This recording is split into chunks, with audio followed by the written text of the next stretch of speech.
Thomas and his friends have been made available in many different sizes and scales. Electric models of the characters have been produced by many companies for different gauges. Some companies span different gauges, but only one company produces Thomas for the O-scale world. Welcome everyone to a review of Lionel's infamous and entire Thomas and Friends range. 6 engines, 6 reviews, let's get this show on the road.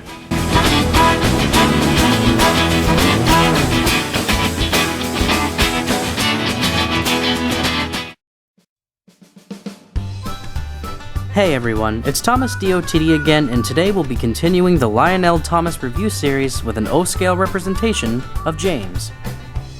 I actually bought James new in box as a starter set because I can't seem to find James for sale anywhere, and we'll be talking about that later, but for right now, let's focus on the box. Presentation is what sells an item, and compared to a smaller box for just an engine alone, I'm still very impressed with Lionel's marketing. You are shown everything that's important: the model, the rolling stock, and the controller. The box is nice and big, with a blue and yellow color scheme, and the windows for the items are a great size. Upon opening the box, you'll see the model sits firmly inside a block of styrofoam and a plastic protective overlay. You will also find an operator's manual for James himself, hidden away behind the box. This is important as it helps tell you everything you'd need to know about running the model on your layout. Okay, so let's take James out of the box and... wow, look at that. See, I love these new Lionchief models of Thomas and everyone because I'm old enough to remember coming from an era where James's original Lionel model looked like this, and he wasn't a pretty sight. The new Lionchief models have brand new faces to match what they look like in the show, and I have to say, I think this is one of the best James faces I've ever seen.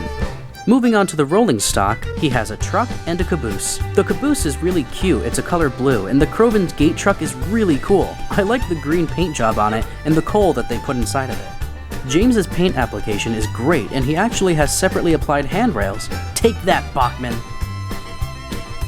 But in my Thomas review, you may remember that I stated Lionel makes strange design choices, and unfortunately, James suffers from this the most. Like, yeah, the model is really nice and feels high quality, but look at him compared to Thomas. He's so short and kind of fat looking. I don't know why he looks like this. Lionel has made so many long locomotives before, and James should be a longer and skinnier engine. And as we zoom in on details here, his buffers are once again underscaled and lack any detail, and his whistle isn't even painted. I'd even say his chassis is a little strange.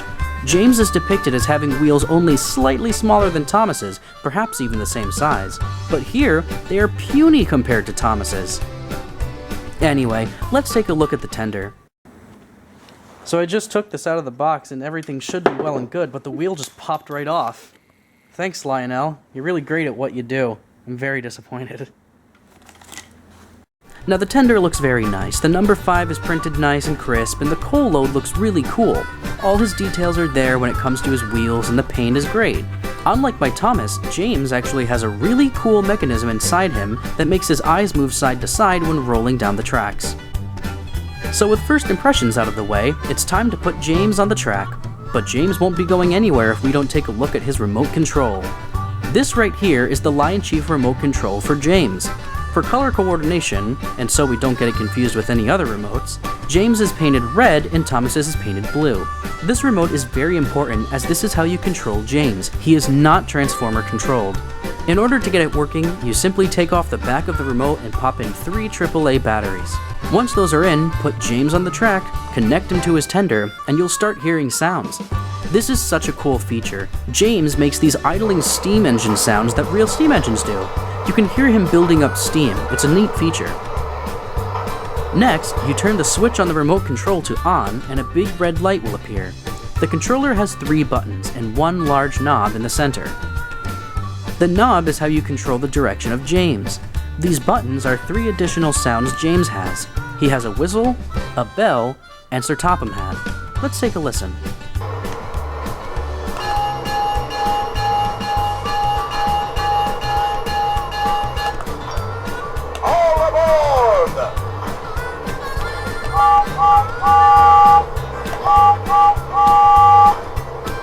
I really like the sounds because it kind of brings the model to life, and I especially like how James's whistle is his actual whistle from the show, unlike my model of Thomas, who has a generic Lionel train whistle. Let's just run James back and forth to see if he works.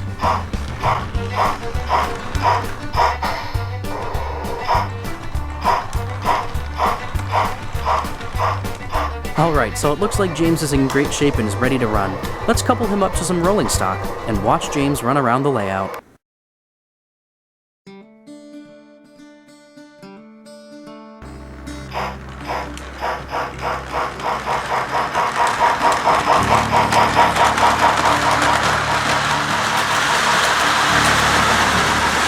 So all in all, what do I think of the Lionel James? Being honest, I think he's one of Lionel's stranger-looking models. It seems they kinda missed the ball entirely with this model. While he has a fantastic new face and a ton of new sounds, when it comes to the overall look of James, I'm a little disappointed. He has all his details, he's painted correctly and all, but it's his actual shape that throws me off.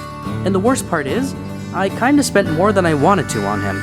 I mentioned at the beginning of the review that I couldn't seem to find a model of James anywhere online, not even on Lionel's website. Instead, Lionel's website just suggests me to stores in my area that may have him. This is why the reviews have been coming out so infrequently. For months, I've been trying to find Percy, Diesel, and James, and for the life of me, I just can't find them anywhere. I went to the closest model train shop near me, and they had James in his starter set, and despite it being $50 more than buying just the model, like I wanted to, I felt I didn't have a choice.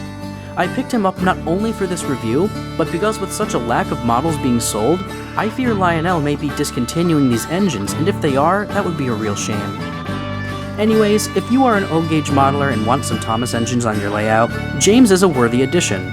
But Lionel has made much better looking models in the Thomas range alone.